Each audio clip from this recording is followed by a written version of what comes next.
Welcome to Planet People, a podcast that aims to inspire curiosity and cultivate a deeper connection with the natural world.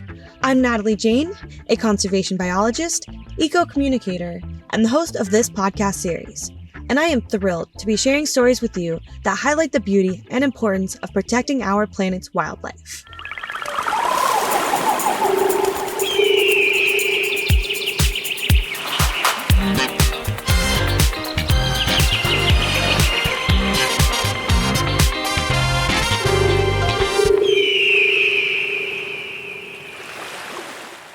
Hey everyone, and welcome back to Planet People.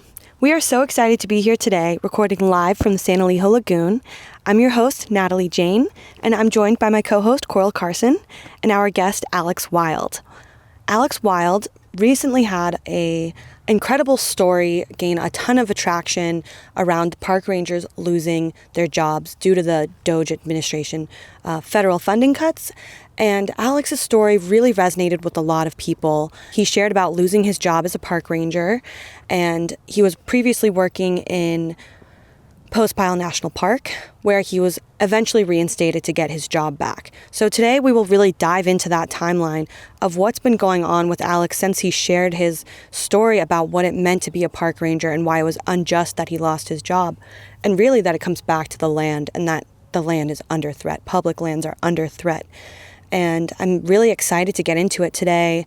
He has so many inspirational stories to share, very spiritual connections to different types of environments here in California, from Anza Borrego in San Diego to the coast here in San Elijo Lagoon, and now all the way up to the Sierras, where he has spent a ton of time in the Yosemite wilderness as a wilderness ranger, and now he is an interpretive naturalist ranger at Devil's Post Pile, where he works with younger generation to educate folks on what it means to really love the place you're coming into and communicating the importance of natural resources as an interpreter. And we'll be releasing this episode on Earth Day. So happy Earth Day, everybody. Happy Earth Day from Planet People. Yeah, happy Earth Day. We're so excited to have Alex on.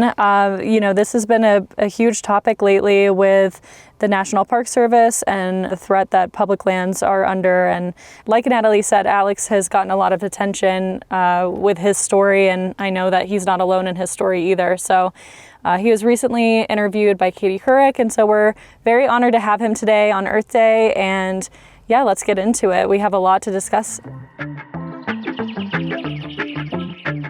All right, you guys, we're back. Planet People, bonus episode. Happy Earth Day, everybody. We have an exciting episode in store for us today.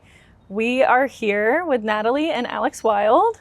Welcome to the show, Alex. We're so happy to have you. Yeah, thank you so much. It's good to be here and good to meet you. It's so good to meet you, and we have a special guest with us today. Yes. Franklin the tortoise. This was Alex's pet and recently donated to. Do you want to describe where we are and how this place is so impactful for you? Yeah, we're at San Elijo Lagoon. This is like my spirit home. This is the first place that I worked as a park ranger. And Franklin was my pet tortoise when I grew up, and then I donated him here. We can get into it more, but I felt a bit of responsibility for Franklin to live a meaningful life, especially because, a desert tortoise is intended to be a wild animal. And here he gets to live a very meaningful life because he's an animal ambassador for San Elijo, so he gets to represent his species to a bunch of kids and people that want to learn about desert tortoises.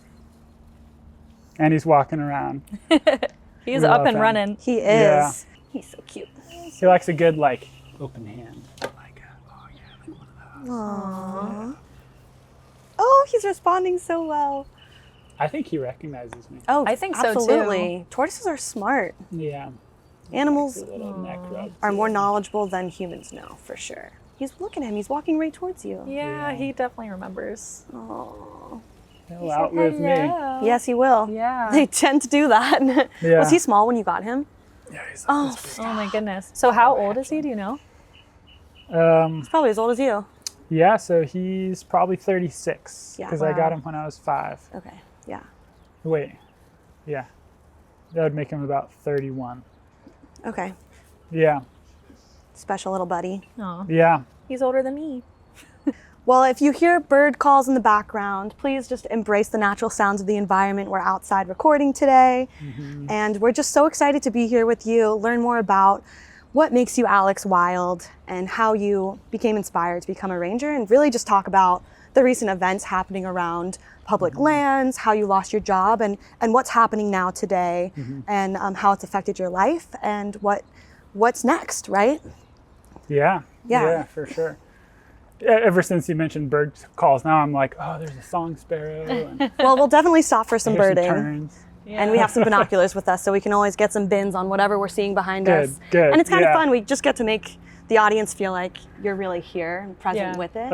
Alex the naturalist, that's who Yeah. I want to get to know today. What Yeah, made for you sure. become the naturalist that you are? Yeah. Well, I mean, it all kind of started here.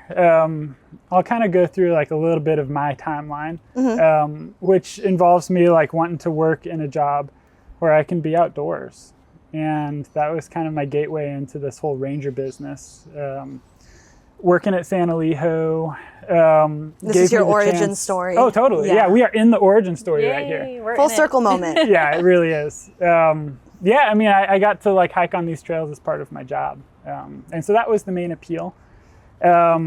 I guess like the thing that like made it stick was getting like really interested and involved in these naturalist studies. I started learning all of the names of the plants out here, and then that transition to learning the birds. And I think as a naturalist, our starting point is to learn the names of things. It's a good place to start. That way we kind of get to know them.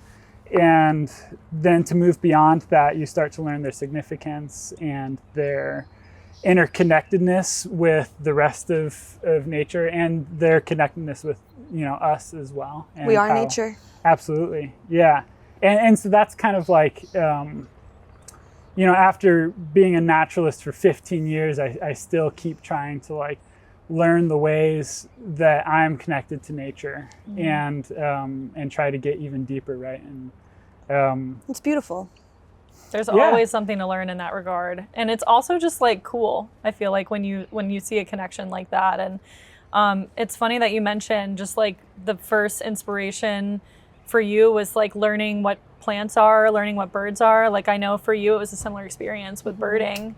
And I even have a friend who like, she's like all about foraging, and she always messages me and she's like, I found this on my hike. Like, so It it just gets you excited. Yeah, Totally. It's fun to see other people get inspired in the same way. Curiosity yeah, can change the world. It changed yours. absolutely. Yeah, so just to kind of expand then on my story, it started here, right? But then it moved over to national parks, and I ended up working at Yosemite for a while in the wilderness department. What a cool job. What did that look like? That was the best job ever.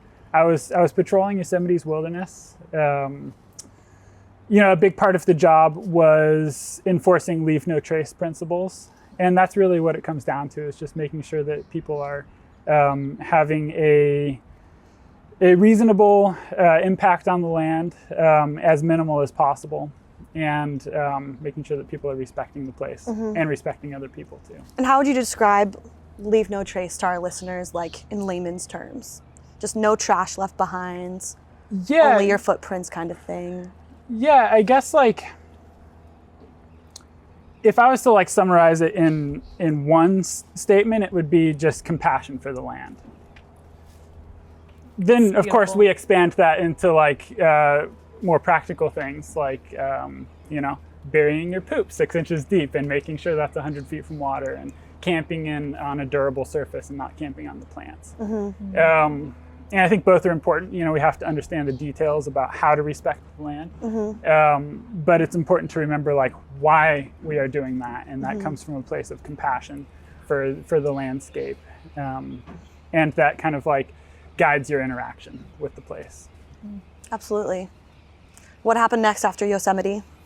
Yeah, so then I moved to Devil's Postpile, worked there for a couple years. That was a nice transition for me. I've always been like interested in doing education stuff, and that allowed me to lean into that side of the job more. As a ranger, we do a little bit of everything. But my job at Devil's Postpile is an interpretation park ranger. Incredible. Yeah, so I get to work with children and adults, just teaching them about geology, ecology, hydrology, all of the ologies, right? Like as a ranger, I'm not an expert in any of these things, but I have to be at least educated in pretty much everything, including like history and cultural resources and that sort of stuff. And how would you describe interpretation when you're talking about something that you have that has value, right? Yeah, I mean, the reason we use that word is because we believe that the resource, which is kind of an industry term, what I'm talking about is like the plants and animals in the landscape. The resource, it has inherent meaning. And the reason we use the word interpreter is because my job is to interpret that meaning to other people. And if I do my job well, I bring them to the place and allow them to make that connection themselves, right? So we bring people 90% of the way there, and then they are the ones that kind of feel that experience and have that sort of meaning brought to them from the place, right? I'm more of like a mediator in that situation. Practically speaking, it looks like education. Yeah. And so a lot of people think of us as educators, and that's true. But I think it's a bit deeper than just education. Absolutely. Right? Because we are in these really important, meaningful places, sacred places. And it's how you communicate the importance of those sacred things. Yeah, exactly. And so are your interactions mainly with like any visitors that come by, or do people have to like typically like reserve a session with you, or is it just kind of like first come, first serve? Pretty much anyone. Like if you've been to a national park, you'll know that there's a smiling ranger with a flat hat at the visitor center. And so that's me. And then occasionally I do like more special events, like a field trip for kids. Yeah. Oh, how often does that happen?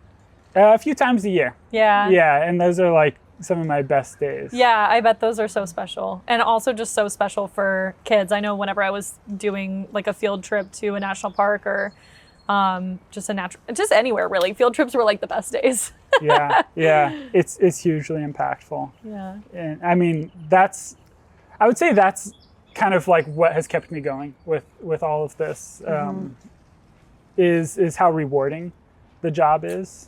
Getting to like work with kids and inspire them and then be inspired by them. You can really see the impact you're making. Yeah, I feel like when we talk to just anyone that we have on the podcast, like it always goes back to this education point and like just how rewarding it is to share just knowledge, sacred knowledge with the younger generation and just get people passionate about preserving our lands and our plants and our animals, like this guy here. That's really the crux of Planet People. Yeah. How do you define being a planet person, right? That's what we're all about here. And I think you are such a great representative of what it means to be a steward. Thanks. And I don't know that many people even know what that word means. I feel like we should break that down before we get into what happened with you and your job. Sure. How would you describe stewardship? Well, I mean, the original stewards of these lands are the indigenous people.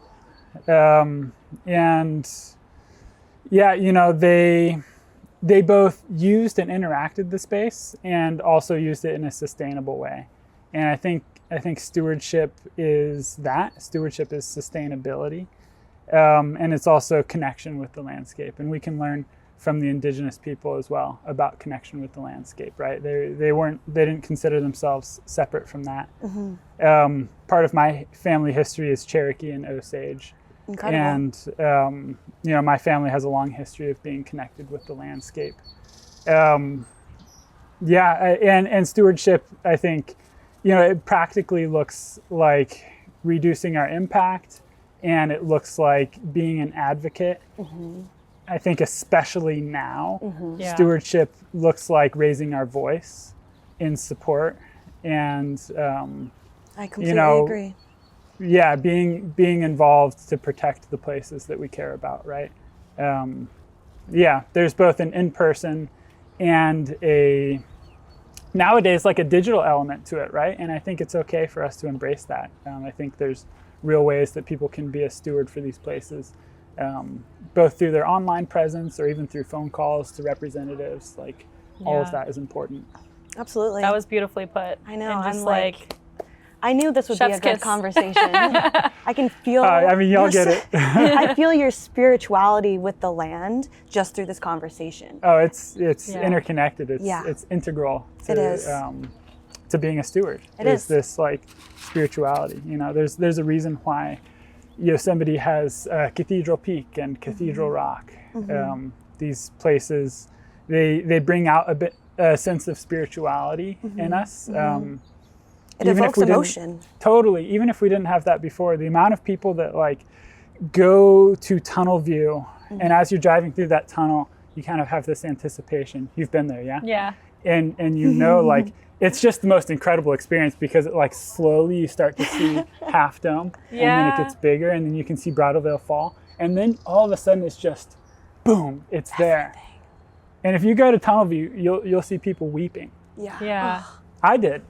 Yeah. First time I went there. Yeah. And especially when I returned there as my home, you know, to be an employee there and a resident there. It was just, it was a spiritual experience. It is a spiritual experience. I think it's exactly a year ago that we were in Yosemite. We were there together. Yeah, and that's the first time we saw tunnel view. Weekend. Yeah, I think you're right. That's crazy. Another full circle moment. Yeah. Yeah. That's beautiful. insane. Yeah. And, and how did it feel, right? Like when you popped out tunnel view, describe that. Jaw dropping. Yeah. Like you have no words. You just see this and you have to take it in and soak it all in.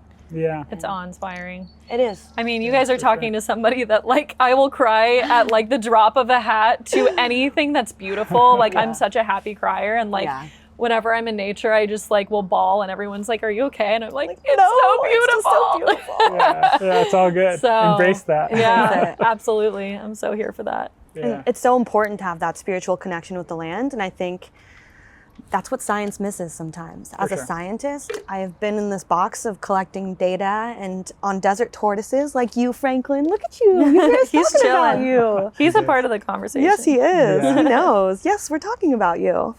And I felt like I was on this project and it kind of missed the mark about protecting the animals for the long term. We lost funding, and when I was working for the USGS, and I just thought, there's more to this than just the science piece, right? Yeah. Where's the empathy and compassion with the land and understanding the importance of just that circular connection? Yeah, for sure. And I think like, you know, the reason I keep like bringing it back to this like connection to the landscape and spirituality and all of that is because like those are the basics, and that is especially important now. Like, we'll get into some more of the threats on national parks in a minute, but I never thought that I would have to defend why national parks should exist, period. I always thought that was kind of the basis that we all understood. And even other basics, like I've now found myself in a position where I need to defend why a species shouldn't go extinct, or why animals deserve or have the right to live, to exist as a species. And those are the things that are being put into question, is our real basic, the fundamentals of being a conservationist, of being a steward. Being a planet person. Yeah. And so I think now is the perfect time to sort of return to our roots and our connection with the land. And a lot of that has to do with the arts and poetry and literature.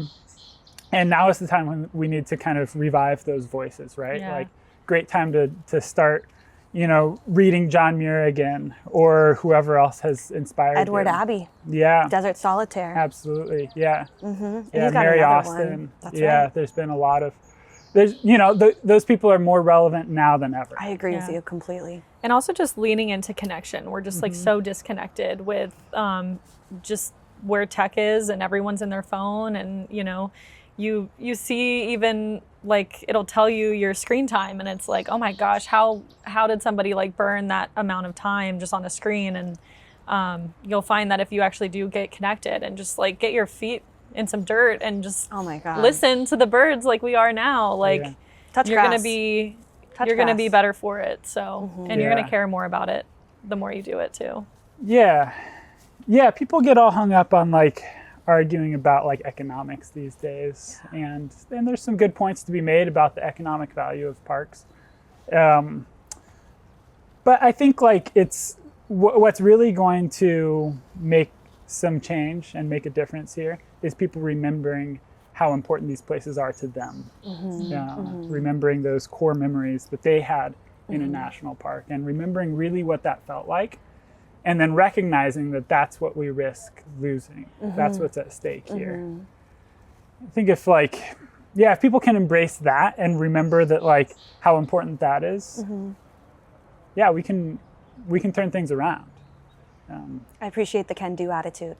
Yeah, you got to be hopeful here, right? Because and I'll admit there's been some days of despair through all of this, right? Absolutely. The past few months has been hard. Yeah. What has that been like, losing your job and then getting reinstated and sort of turning to digital activism in a way? I mean, your story went viral overnight. Like, what has it been like the last few months? Chaotic. Yeah, I'm sure. And beautiful and inspiring. It's been a lot of things, right? It's everything, everywhere, all at once. That's life. I am the everything bagel. Right. It's wild. I guess to recap the events. Give us a little timeline, maybe. So I got fired, right, along with a lot of other people. There were about 1,000 other national park employees that were fired. They said it was for performance. Now we've had some courts argue about that, and I think it's obvious that I wasn't fired for performance, and the other 1,000 people weren't fired for performance. Right. Well, weren't you on promotion? I was on probation. And some people have misinterpreted that to think that means that there was some sort of performance issue. To be clear, I got a 5 out of 5 on my last performance review. I'm looking at the camera. 5 out of 5. That's right. Which I don't do this for the performance reviews, but I think that like shows that I can't possibly have been fired for some sort of like poor evaluation. Right. And so, what actually happened is they were trying to just do like a blanket reduction in force, but they weren't going through the proper channels for that. That I am still at risk of being fired through the proper channels for that, along with most national park employees. It's hard to sit with that lingering. Yeah, that unknown. has been one of the hardest parts of this, is working a job where there's like uncertainty that you could be fired for seemingly no reason at any time. Well, let's break down just the timeline just quickly. So you were fired along with thousands of others in the national park system, and then you shared your story online, and then a court made an order that was a bit unjust, and then you guys got at least 1,000 of you got your jobs back. Yeah. And then have you been working like now, or? I haven't started yet. I'll start once like we get closer to peak season. Gotcha. A lot of my other colleagues have started like actually going back to work now. And where will you go back to? Devil's Postpile. Oh, okay, gotcha. And sort of the in between on that, right? Like the part from my perspective was this like massive response from the public. I was blown away. Your story was crazy. The amount of people that were horrified at what's happening to parks and like willing to say something and do something. Like people like got out and went to these rallies and protests for like weekends in a row and called their representatives like constantly. They were outraged. Shout out 5 Calls app. Woo. Yeah, exactly. I do it. That was incredible. I would agree. Did you go to any of those protests? Yeah, of course. Yeah. Great. Yeah, I was at Yosemite for the 2 big ones. And from my perspective, like you mentioned, like, I did make this post, right? And it got a lot of attention. And it was surreal. It was almost like I had I had died and I was watching my own funeral. You know, it's like there's these kind of concentric circles of people that started reaching out to me. You know, it's like my friends and family, which I kind of expected, you know, and then like the people that I used to know from high school, and I was like, oh, that's kind of interesting. Like, wow, I haven't heard from you in a long time. And then it was the strangers and just the general public that were sharing with me their stories from national parks and like telling me why this is impacting them. It was just, How does it that was feel? powerful. People were being vulnerable with me, talking about these life-changing events that they had in national parks. Yeah, sorry. It's emotional. Yeah. It's like emotional. it was one of the most impactful moments of my whole life, was to have like I have chills. I know, me too. thousands, hundreds of thousands of people. Literally. Like, I mean, literally. It's yeah, they were just kind of pouring their hearts out to me. well, it's beautiful that they could come to you Yeah. and you could hold space for that because they could trust you. You shared your story, which made them feel like they Right. could be vulnerable. And that's the right word for it, is vulnerability, you know. And shout out, big ups to Brene Brown. She's like been one of my big teachers about vulnerability. She doesn't know it, but she's taught me everything I know about courage and vulnerability. And you're exactly right. Like, I was a bit unsure and maybe a little scared about like posting that story online. But I knew that it would at least have some impact, and I knew that I needed to be vulnerable about that. And people saw that, and then that encouraged them to be vulnerable back with me, and not just me, but then be vulnerable with their community. And then that kind of spread, and it just like created this movement. And it wasn't just me. There were actually like quite a few rangers that were sharing their stories. And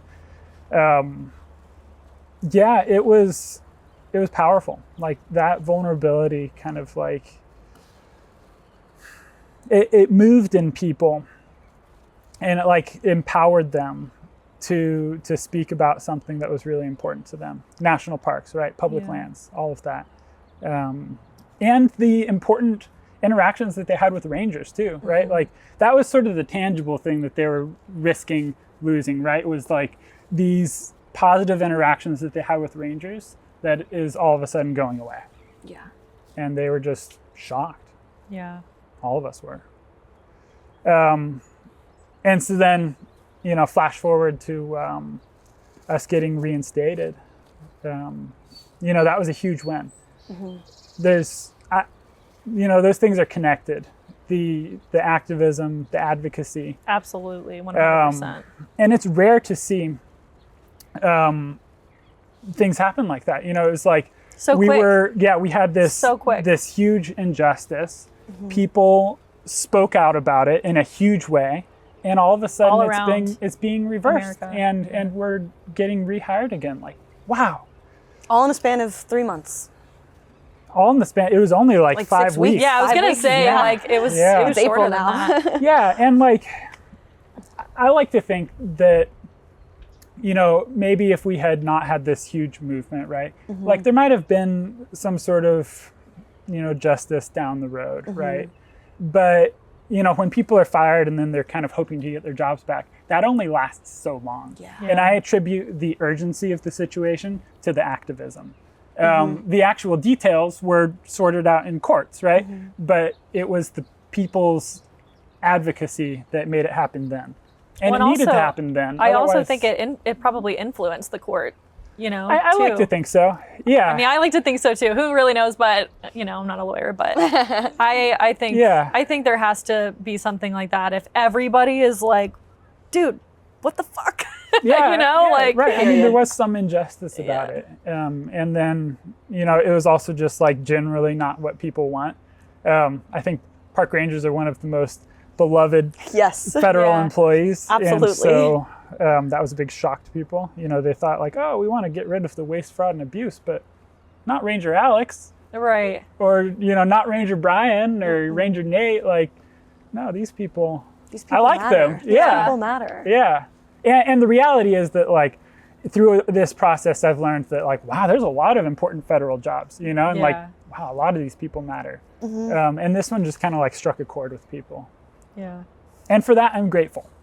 You know, it's like the whole thing, I wish it hadn't happened, but like I am grateful that, you know, people have really woken up to how important parks are to them and how much they value federal employees. You know, public servants is what we are. Absolutely. And how does that feel to receive that like emotion of, we really value your job and we want you here? Yeah, you know, it's like I translate it immediately back into just like motivation and recognizing that, like, I think especially right now I have a responsibility to support parks and to speak on their behalf.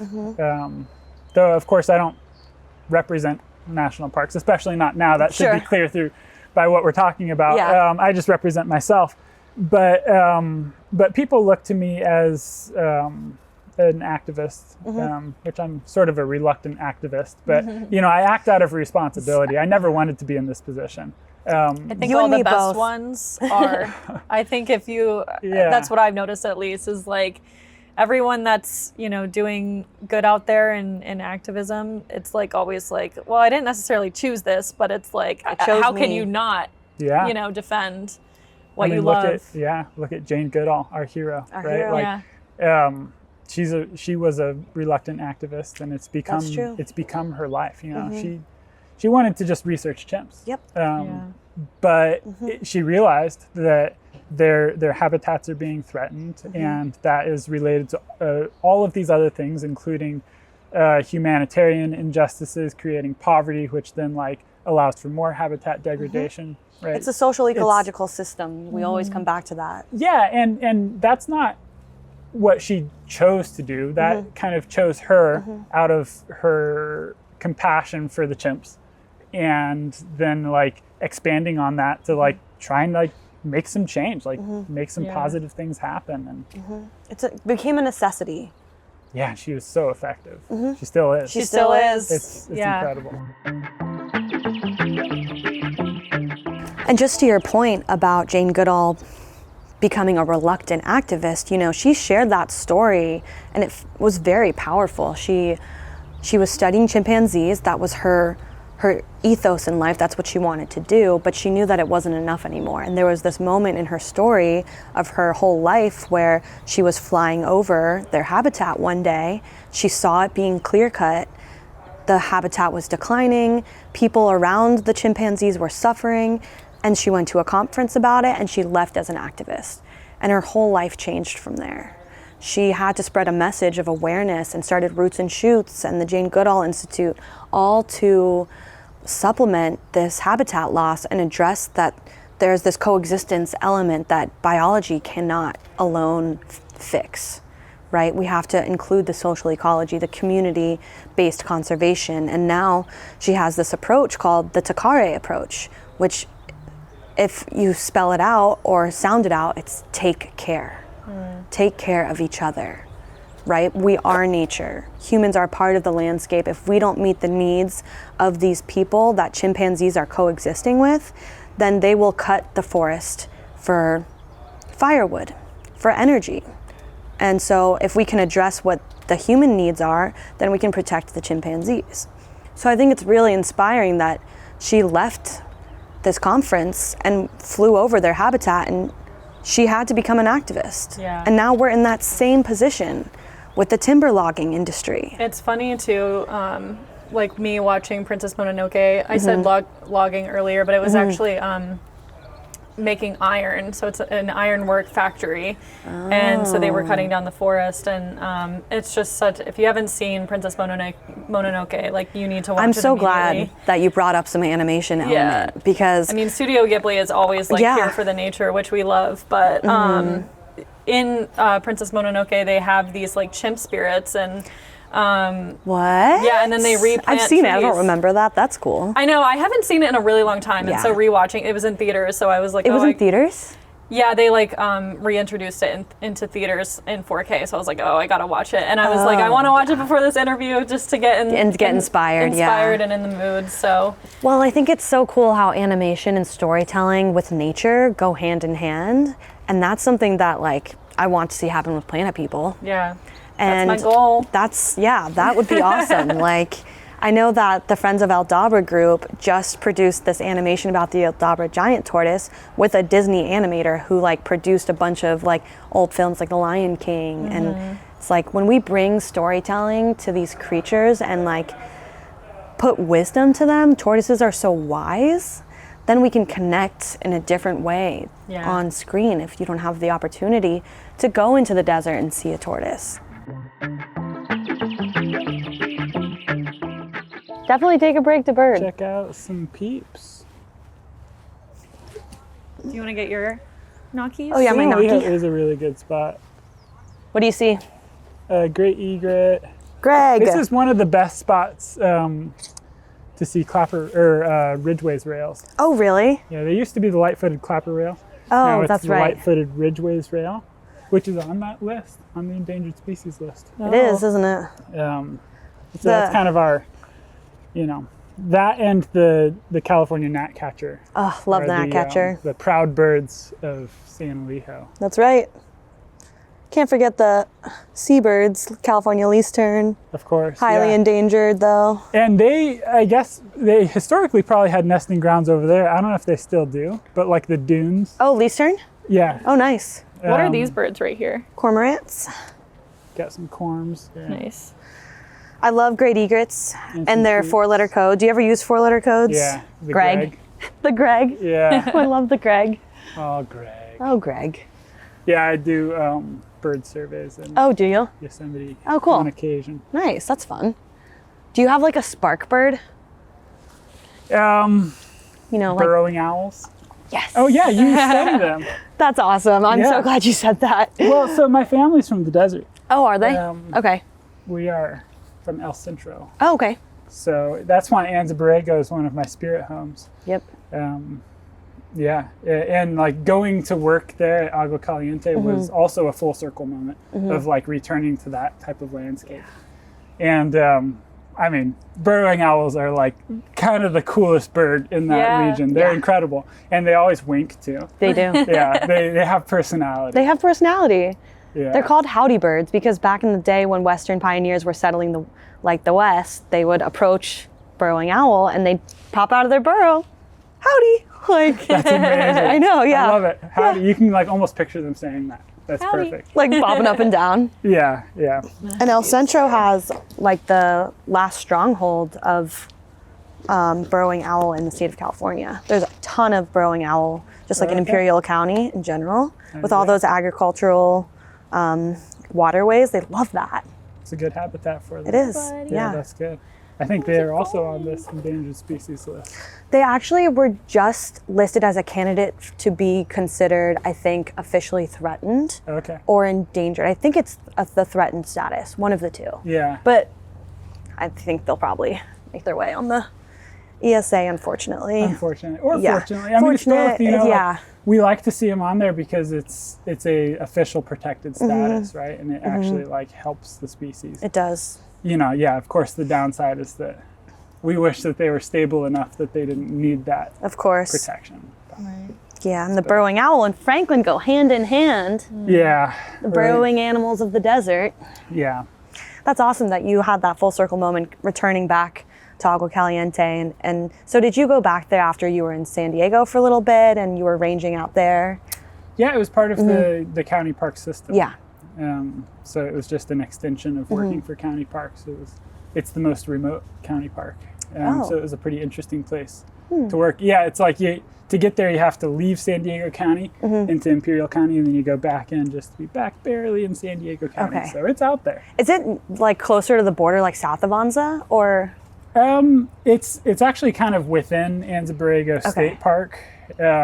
It's a little island of county park Cool. in there. That was an interesting place to work because I'm like sure. the peninsular bighorn sheep. Did you see a lot of frequent them? that area. Cool. I did. Yeah. That's awesome. That is, and you know, they're another endangered species. Another icon of the desert. Yeah, right.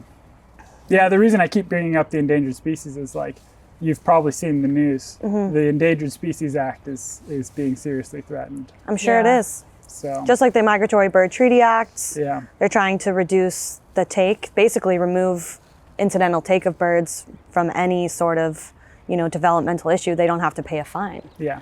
And that was created to protect, migratory waterfowl. And I'm sure you saw a lot of that too, being out in El Centro with the Salton Sea there. Mm-hmm. That's a huge hot spot for migrating birds. And that's kind of another hot topic too in California is what to do with the Salton Sea and like the lithium mining there. And, oh my gosh.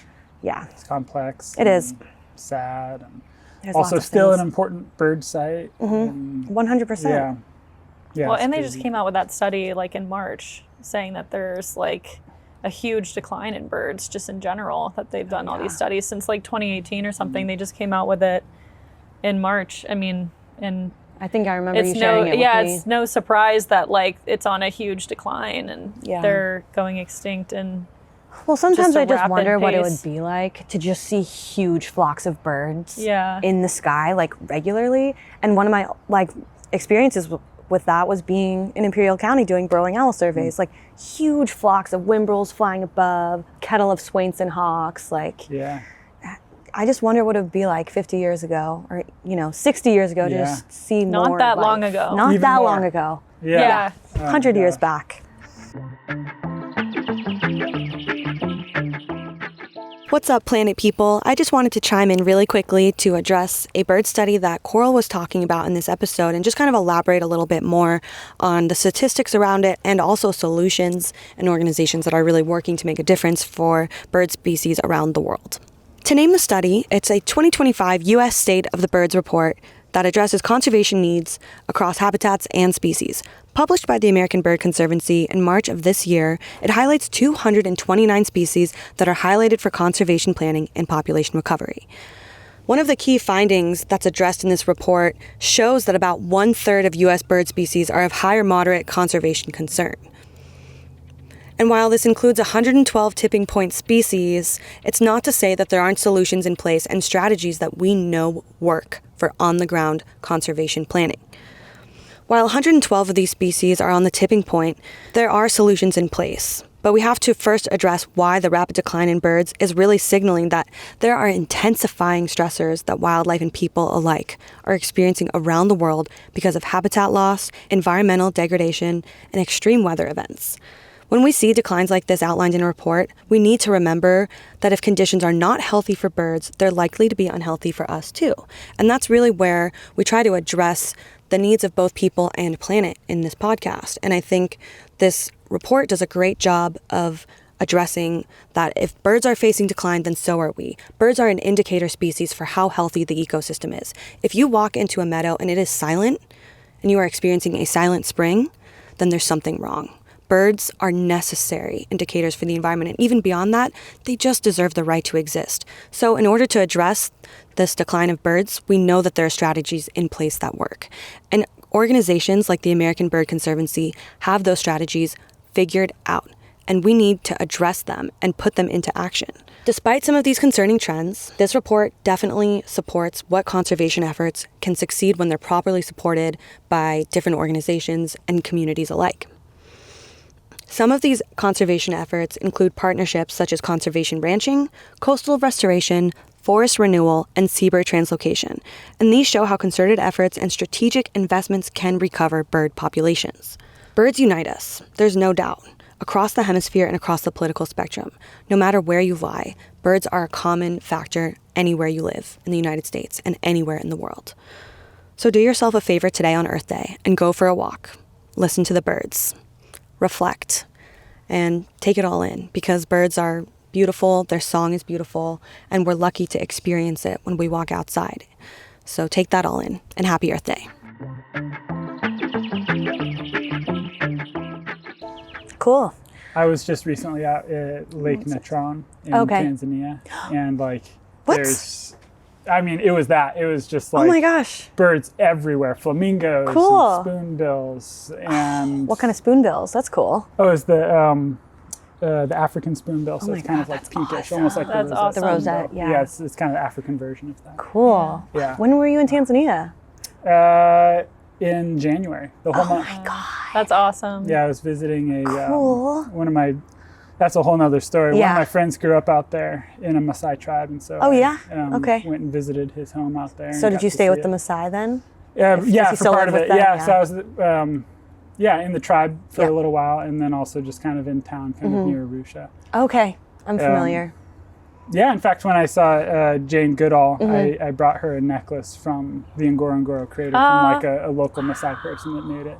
That's incredible. And, Oh my goodness. She was grateful. I'm sure she was. I think she was grateful to not talk about herself. Yeah. Because she Right. does a lot of that, and this is an Yeah. event honoring her. Yeah. And so I brought her this, and then it just kind of gave her something to talk about. She was like, oh, Ngorongoro crater. She's Yeah. like, yeah, like I was there, and she actually lived out there for a while. And she Right, was with her describing husband it.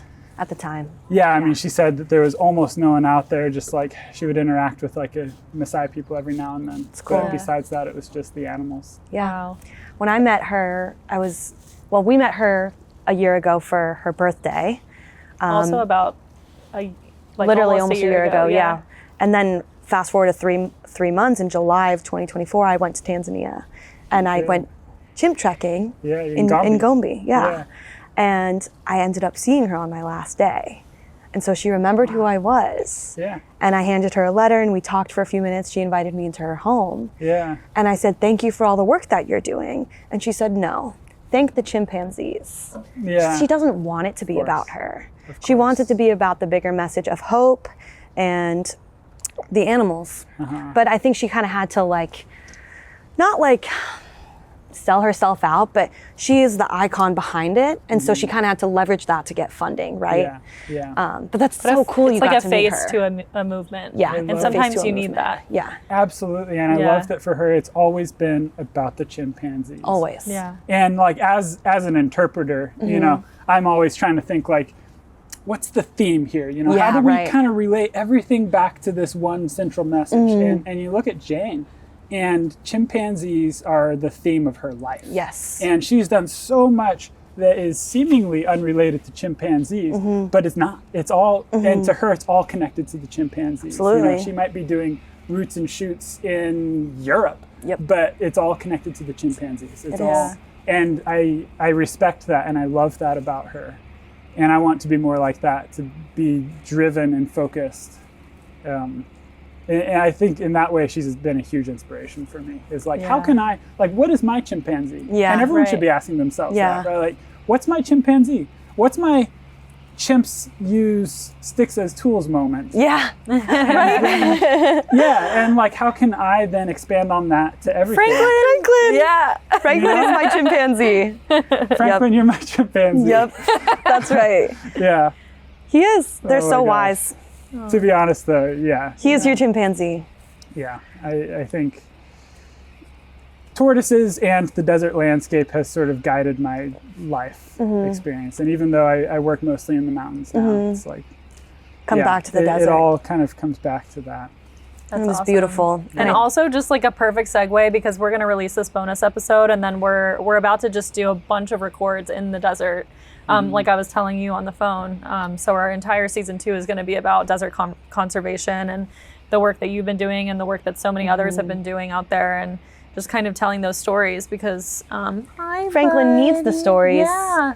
Your story needs to be told. And I feel really called too about protecting life overlooked. And I think that desert tortoises fall into that category. Totally. And you know, sea turtles get a ton of attention, right? Yeah. With the Yeah. whole straw in the nose thing.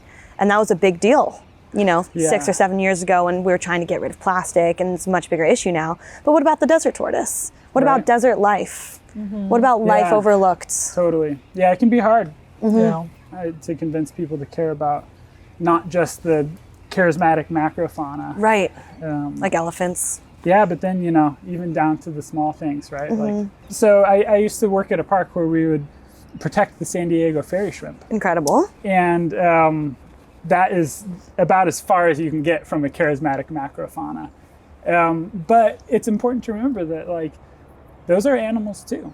Yeah. And they also have the right to live and to not go extinct. And even though it's like maybe a little less touchy-feely for people, I think it's just as important.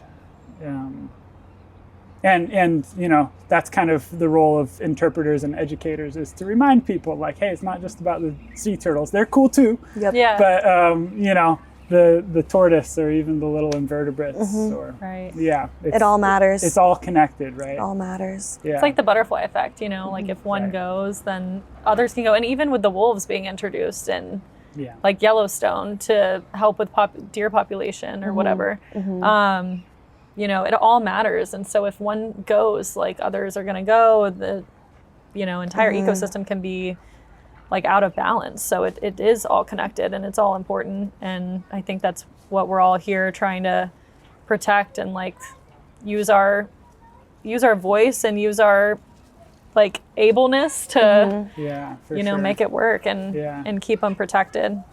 And I appreciate y'all like doing some spotlights on desert ecosystems, because, you know, that's important. And like those are fragile, and I think they are also being seriously threatened right now. You know, we look at these executive orders about like mining and drilling. Those are coming for desert ecosystems, and they need protectors right now.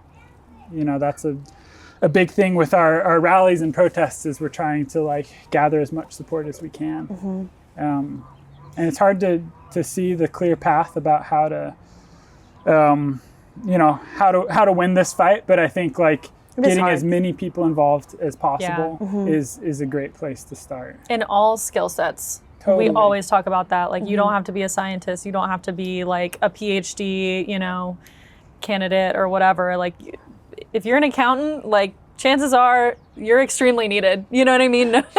Like, right? Yeah. You know?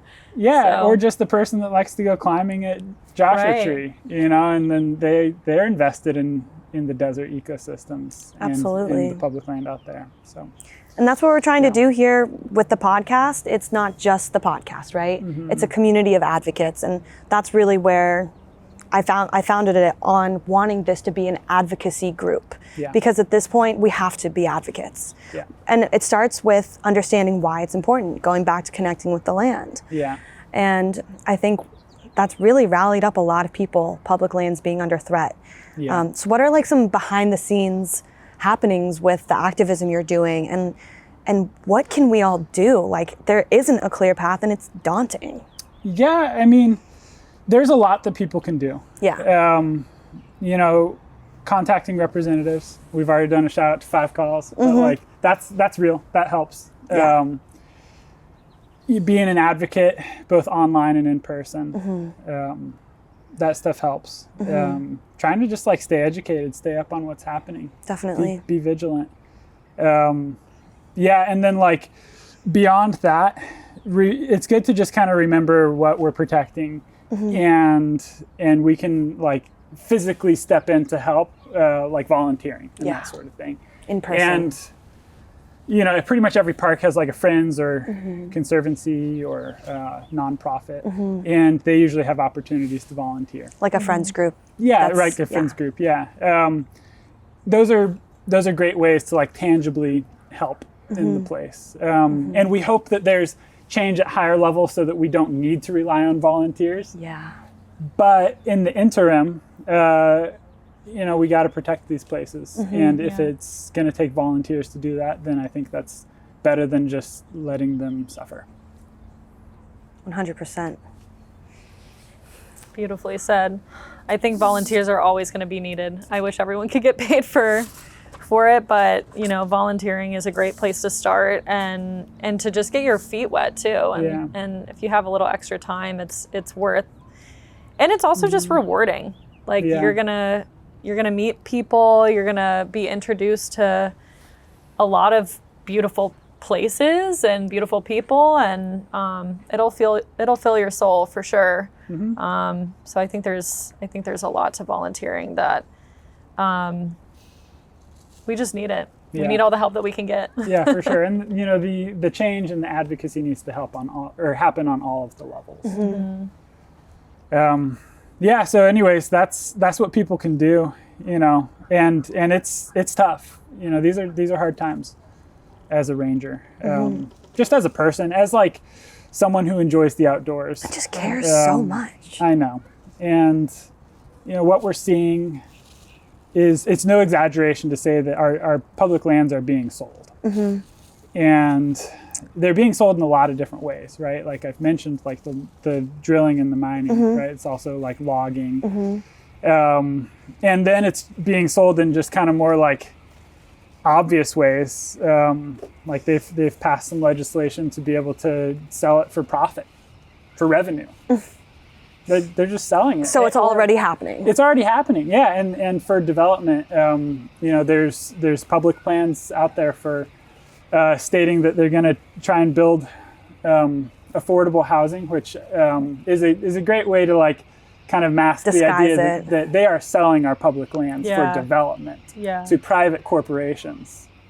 So, sure, like we want to address the housing crisis, but selling the public lands that we all use for recreation and we all rely on is not going to be it. Not to mention that these are like sacred lands for indigenous people. Yeah. And here we are just going to sell them to be paved over mm-hmm. For development for someone else to profit off of. Unacceptable. It makes me sick. Yeah. So it makes me sick. What have you seen in terms of just kind of like the classic, like I'm chaining myself to this tree, like don't do that, especially in the indigenous communities that are like under threat of being like those lands being sold? Like, have you seen any, I don't know, hopeful, like, no, you're not selling this situation, or if it's not there yet, it's in the works? I don't know. I see people that are passionate mm-hmm. right now. Yeah. And, I do see peaceful protesting, and that's good. Mm-hmm. It's hard to really know which direction mm-hmm. To go with the protesting, and mm-hmm. that's not the end of it either. Change needs to happen at a pretty high level, and I don't know. That's okay. Yeah, and it's, it can be hard. But, yeah, I think everyone just needs to, like, do whatever they can. Mm-hmm. And I think right now that's using our voice. Using our voice. That's what we have to come back to. Yeah. Just get involved. Mm-hmm. I think just ask questions. Yeah. Just ask questions. How can I be of service? Like, that. Don't feel, mm-hmm. embarrassed to like not know where you should be or what you should do. Like just mm-hmm. ask the question of where can you put me, and I'll do some work. And it's if I find the right tree to occupy to make sure it doesn't get down, like absolutely, that's what we need. But it's really hard to know, and I think it's important to make sure that is specific and effective, mm-hmm. and not just be like crying wolf, right? Because like the truth is shocking enough, and so we need to stick to the facts and make sure that we are responding and reacting to like actual things, because there's a lot of like real threats right now for parks. Do you have any resources of like where people can find factual information? I know there's a lot of like misinformation, but is there a resource that you tend to go to and lean on? The NPCA has been really good. As like day one, when park mm-hmm. rangers were getting fired, they were right on it. Mm-hmm. Nice. And they've been distributing information about these, like through articles. They have a presence on social media as well. They do. But then they take it a step farther, and they do actual like legislation, or not legislation, but they'll sue agencies. Mm-hmm. Yep. They have lawyers. Nice. Yeah, they'll protect people. So shout out to NPCA. And we need that high level interference. Yeah, too. for sure. Yeah, the Sierra Club has been really good at kind of distributing that information mm-hmm. as well. Yeah, they're great. Those two organizations, they kind of represent like different angles. And so the NPCA, that's the National Parks Conservation Association, and they look more at this threat to park administration, which is really important, right? Mm-hmm. Like that's kind of one angle that parks are being threatened right now. And that involves like me getting fired, and other rangers getting fired, and a whole myriad of other things. But then the Sierra Club is looking more at like the actual threat to like selling our public lands. Mm-hmm. So it's both, and both are really important. Absolutely. And speaking, to the selling of the public lands, I know you recently spoke about Sawtooth Canyon. Yeah. And is that actually under threat to being sold? Yeah, it's like one of the BLM, the Bureau of Land Management sites that are possible. Okay. And a lot of this is just kind of like possibility right now. Who knows? Maybe by the time this airs, there will be some definitive sites that have been selected for development. Well, that's what's scary is how do we know? I feel like there's just so much like, oh, we want this to be protected, and then it's just taken right out from under us, and we have no idea. Yeah. But yeah, Sawtooth Canyon, that's like one of the possible sites. And that would be for development, for like housing. Yeah.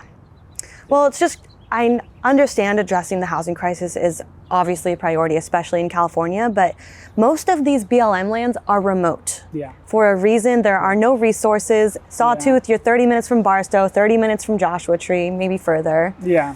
It's like, we have to build more just for this to be an accessible place. Right, and it would be hugely impactful. Yeah. And then we lose it for like public access, right? And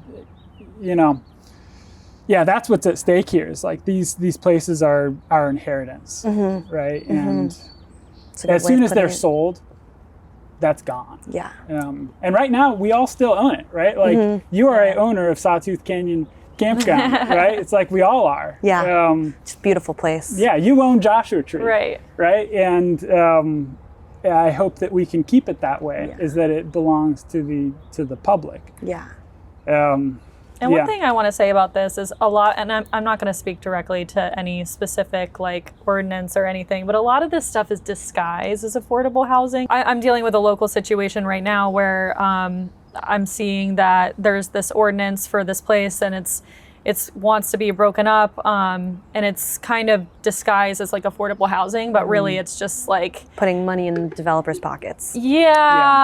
And it also like won't necessarily make affordable housing like it's a really complex issue, but like what we've seen is like, okay, this is just like a major loophole disguised as like affordable housing. So you really do have to like get in there and look at the nitty gritty, and then just like the development alone is just going to be so detrimental to the environment. I mean, we saw during our Costa Rica episode. Yep.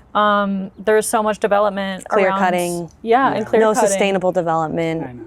Yeah, but just trash everywhere. Like it's just, and so you being an educator in your position and a ranger, like, can you speak to just the ancient nature of forests and of these lands and like why it's important to protect these lands as they are instead of let's bulldoze it, we can plant a tree here. Like I feel like that's the attitude a lot of the time for people that may not understand that these ancient forests and ancient trees and just sacredness of the land like has its own inherent value. Absolutely. Yeah, and in combating sure. climate change, old growth 100%. forests, you can't replace those. Absolutely. Yeah. And look, logging, or I guess I should say like fuel reduction can be done in a sustainable way. But what we're seeing is like bypassing the Endangered Species Act and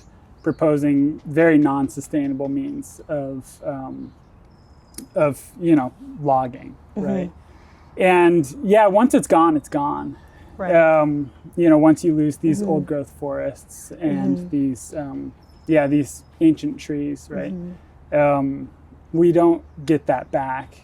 And so, I think that's what that's what we're trying to protect, right? Through all of this like activism and advocacy. Absolutely. Yeah. I just rewatched Princess Mononoke last night, and great movie. It's such a great watch, and like just rewatching that and just the simple like, can't the what is it called? Essentially like they're logging. Like can't the logging site and the nature be like, can't they coexist? They ask that multiple times. And ultimately what I love about that movie is nature wins out, and then they stop doing that and they're like, let's just have a village here and start over. And That'd be great if that can happen here. Yeah. There is hope. There is hope. There is Yeah, hope. for sure. Do you have a hopeful message you want to share with, I mean, you have such a big audience now, like, yeah, what do you want to share with them in terms of remaining positive during these trying times? Yeah, I know it's crazy that there's a lot of people that are paying attention to me, and really that's because they care about the parks. Right? Yes. I am a reluctant Instagram user. Yes, that's okay. I use it as a responsibility. A message of hope. Absolutely. I mean, these places are resilient. We talk about all these threats, right? But like, the waterfalls, the granite, it's still going to be there. And I think, 4 or 5 years from now, if we can get through this difficult time, I think that things are going to spring back. We have a lot of people that care about parks. And that includes a lot of young people. Like those 4th graders that come on field trips with me. I get to see it firsthand. These kids are fired up for parks. They're smart too. Yeah, they are. They get it. Yeah. And not too long from now, they're going to be in a position to be protecting these places. Just like you. Just like me, and maybe they'll be rangers too, Maybe someday they'll be my boss, right? And yeah, these kids give me hope. I think we'll get through this. I think it's important for us to all be active and to stand up for what we care about. And on the other side, these places are going to be just as important as they are now. And the future, the little futures that I get to work with, they're going to be in charge. And they care about it. I see it. Of course. Yeah. You sound like Jane Goodall. Oh, man. You do. She's my inspiration. Well, that's what she comes back to. She says the younger generations, they give me hope because they care. They're not influenced by economics and politics yet. They're just young and curious and connecting with the land in the same ways that we did growing up. Yeah. You know what I mean? Absolutely. That's beautiful.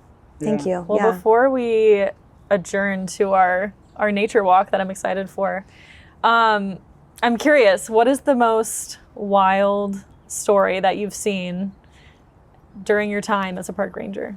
Let me think about it.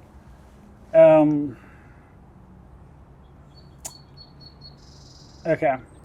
So there was this one time I was invited to join on a glacier research expedition, you could call it. And it was exactly 100 years from John Muir's first measurements of the Lyell Glacier. Oh my God, that's great. The Lyell Glacier is right under Lyell Peak, which is like the highest point in Yosemite National Park. So this is in Yosemite, the high country of Yosemite. Cool. And there's only 2 glaciers in Yosemite. There's the Lyell Glacier and the McClure Glacier. Okay. There used to be plenty more. Yeah. But nowadays, with the current climate, those have receded just to these 2 glaciers up there. And John Muir went up 100 years previous and stuck some stakes made out of white bark pine and put these stakes in and then measured the movement. He had 1 stake on solid ground and 1 stake on the glacier. And so he could measure the movement of the glacier, right? Wow. Because glaciers, like, even if the terminal moraine stays at the same spot, they're constantly moving, right? That's kind of how we define a glacier, is this giant ice mass that is in movement. And so he measured the velocity of that glacier. Cool. And so we went 100 years later That's crazy. and did the exact same measurements, because like he wasn't really specific about a lot of the things that he did. He wrote more poetically and stuff. But he was oddly specific about this measurement of the velocity of the Lyell Glacier, like down to the exact points. Sure. And so we found those exact points and we measured it. Wow. Yeah. How did it compare? And what do you think happened to that glacier? Wasn't there. It's still there. It's still there. Do you think it's moving? Yes. It's not. It's not? No. No. Is that a trick question? So we still call it the Lyell Glacier out of like because we're used to it, I guess. But it is no longer moving. Wow. Why is that? Climate change. Climate change. Climate change. Yeah. I mean, the glaciers are one of the most sensitive things in California to climate change. Yeah. And it was moving up until like fairly recently. Okay. But it has in the past, at least recently, it Sure. has stopped moving. So when we did our measurements, we had determined that it's no longer moving. So if you want to call it just the Lyell ice field, I guess that Sure. would be fine. I still Okay. call it the Lyell Glacier because it's still That's a very what it special is. place. Yeah. We did the same measurements on the McClure Glacier, and that one is Cool. still moving. It is. Oh. So I guess technically that's the only glacier in Yosemite right now. Wow.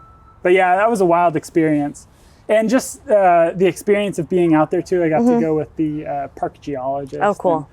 And, every time I go for a hike, I wish that I had just a geologist in my pocket. Yeah, that I could, pull out and just ask how did this happen? Yeah. Right. Explain this, because geology is all about storytelling.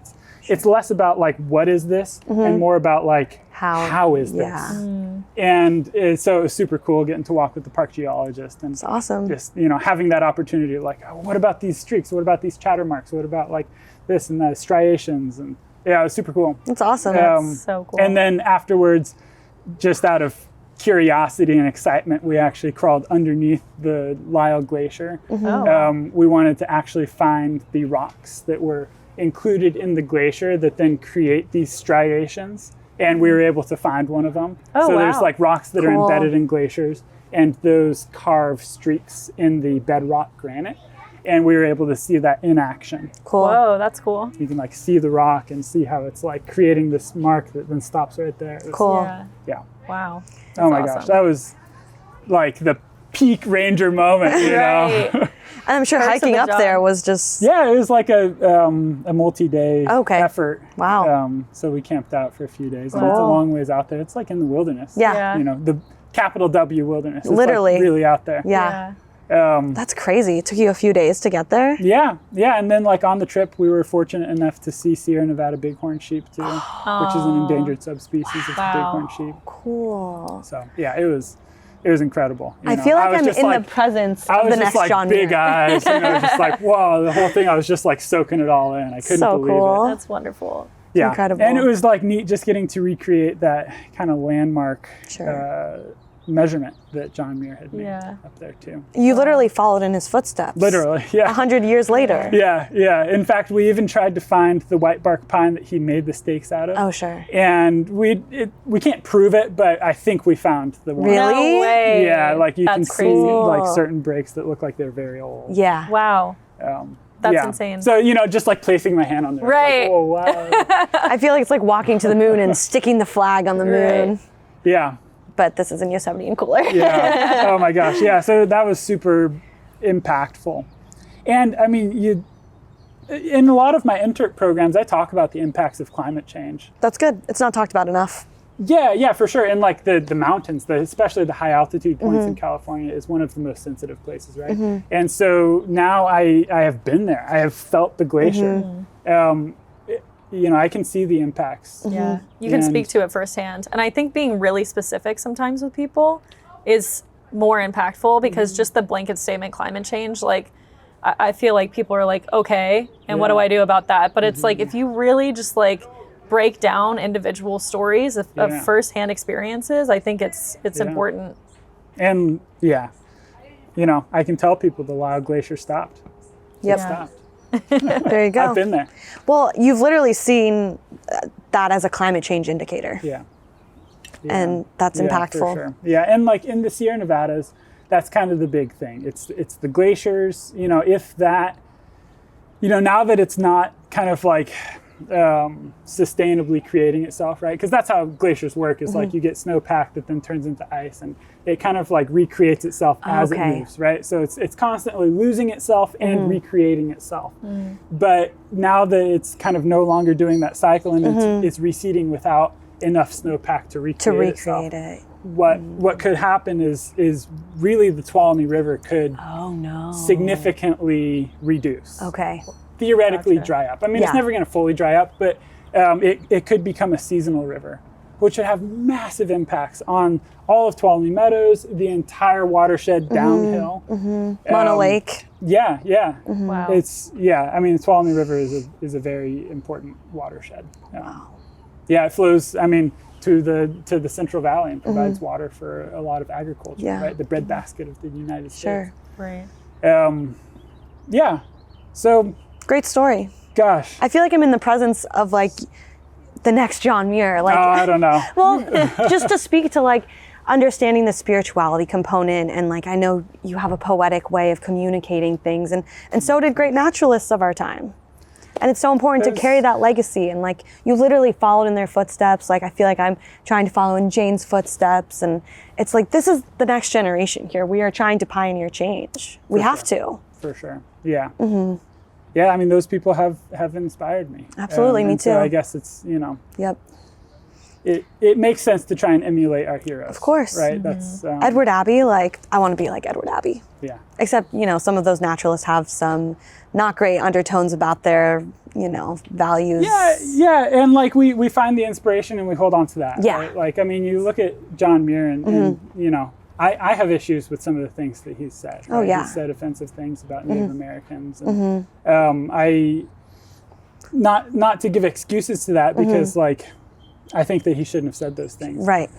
And at the same time, I legitimately have found inspiration in a lot of the other things that he's written. And of course. so both can be true, right? Like You have to choose to focus on that rather than and the and things beyond that that, aren't it's good to find people that inspire us, that maybe have been like suppressed voices historically. I mentioned Mary Austin earlier. Like she's been a huge inspiration for me. Do you have any quotes by her that you like or that you remember? Not by heart, no. Land of Little Rain is my favorite book by her. It's like from the east side of the Sierra Nevada. Wow. Land of Little Rain, okay. Yeah, check that one out. Great. Sweet. I do have a poem that I'd like to read. Please, yes. Yeah, I was Speaking of love people that. that inspire us. Yes, For yes, sure. please. Share anything else that you want as we kind of wrap up with our audience too. Like if there's something you want to say to all these people that have, reached out to you too, but definitely share your poem. Thanks. Yeah. So this one's by Wendell Berry. Oh, classic. When despair for the world grows in me, and I wake in the night at the least sound, in fear of what my life and my children's lives may be, I go and lie down where the wood drake rests, in his beauty on the water, and the great heron feeds. I come into the peace of wild things, who do not tax their lives with forethought of grief. I come into the presence of still water, and I feel above me the day-blind stars, waiting with their light. For a time, I rest in the grace of the world, and am free. There's been a few times this month where I've read that poem to myself just to help recenter me. Yeah, it's beautiful.